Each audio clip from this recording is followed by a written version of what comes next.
Like a grand and miraculous spaceship, our planet has sailed through the universe of time, and for a brief moment, we have been among its passengers. But where are we going? And what kind of future will we discover there? Surprisingly, the answers lie in our past.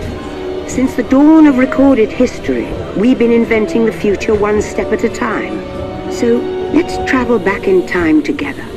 I'll show you how our ancestors created the world we know today, and then it will be your turn to create the world of tomorrow. Here, in this hostile world, is where our story begins.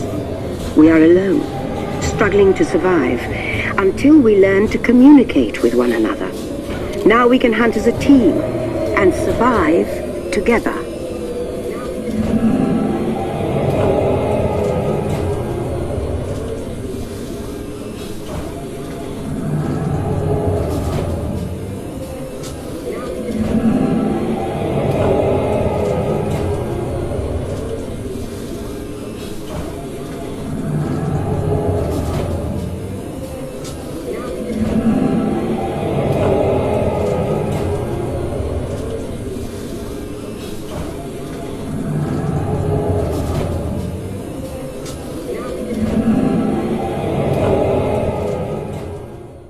It takes 15,000 years to come up with the next bright idea, recording our knowledge on cave walls. There was only one small problem. When we moved, the recorded knowledge stayed behind.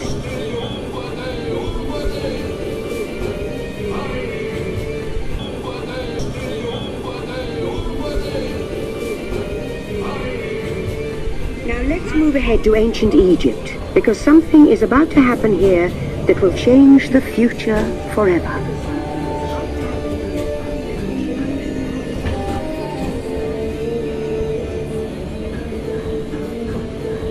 This unknown Egyptian pounding reeds flat is inventing papyrus, a sort of paper. Papyrus in turn creates better record keeping of plans, designs, and unfortunately taxes. But it also brings with it the dawn of great civilizations. At this point, each civilization has its own form of writing, which none of the others can understand. But the Phoenicians, who trade with all of them, have a solution. They create a simple common alphabet, adaptable to most languages. Remember how easy it was to learn your ABCs? Thank the Phoenicians. They invented them.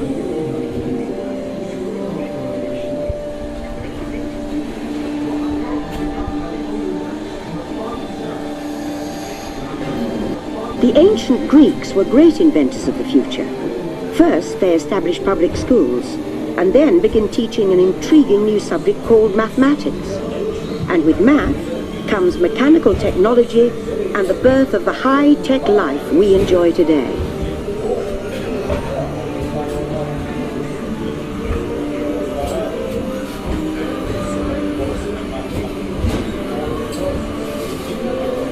With lessons learned from the Greeks, the Romans create a powerful empire. To move their armies around, they build a system of roads all over the known world. Rome built the first World Wide Web, and it's leading us into the future.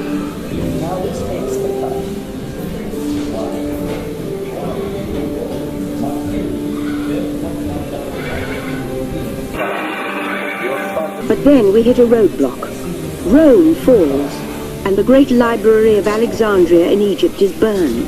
Much of our learning is destroyed, lost forever. Or so we think.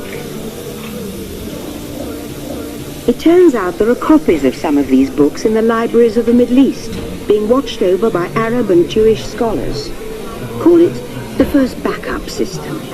The books are saved, and with them our dreams of the future.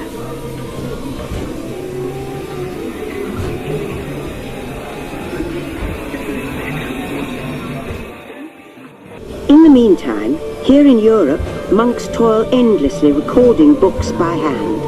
But that is about to change.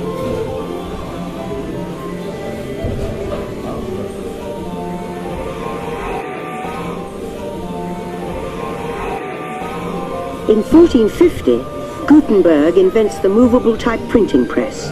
Now knowledge can travel as fast as these new books, and travel they do. Books make it easier to invent the future in every field, and the result is an incredible explosion of innovation we call the Renaissance.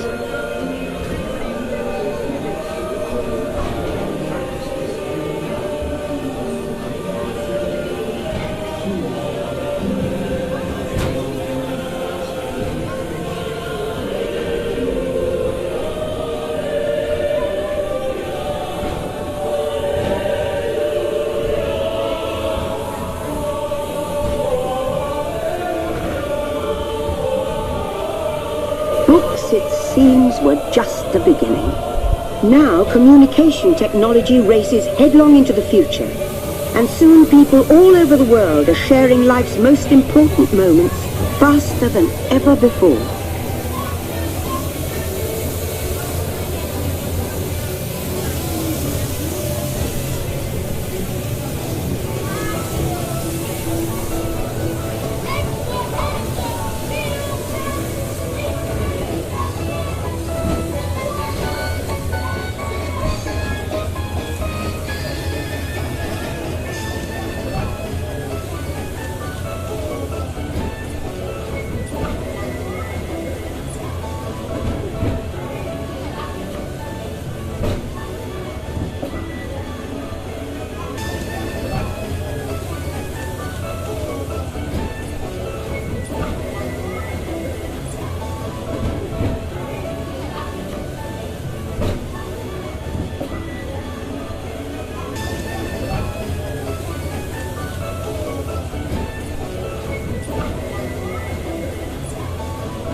By now, we're all communicating from anywhere on Earth, and in 1969, from somewhere else. It's one small step for man, one giant leap for mankind. To send a man to the moon, we had to invent a new language, spoken not by man, but by computers. At first, very large, very expensive computers, but we see the potential.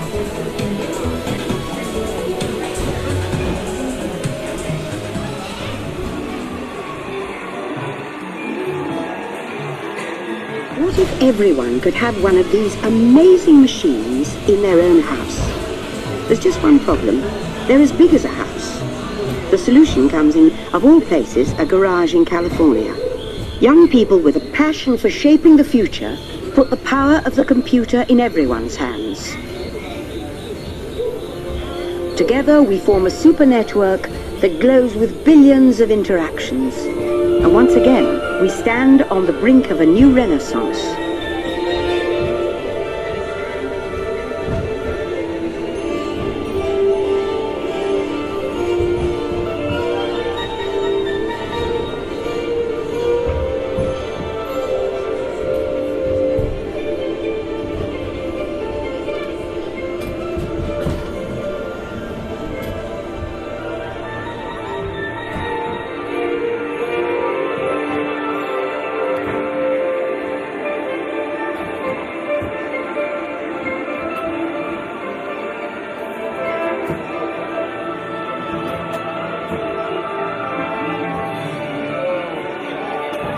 After 30,000 years of time travel, here we are, a truly global community, poised to shape the future of this, our spaceship Earth.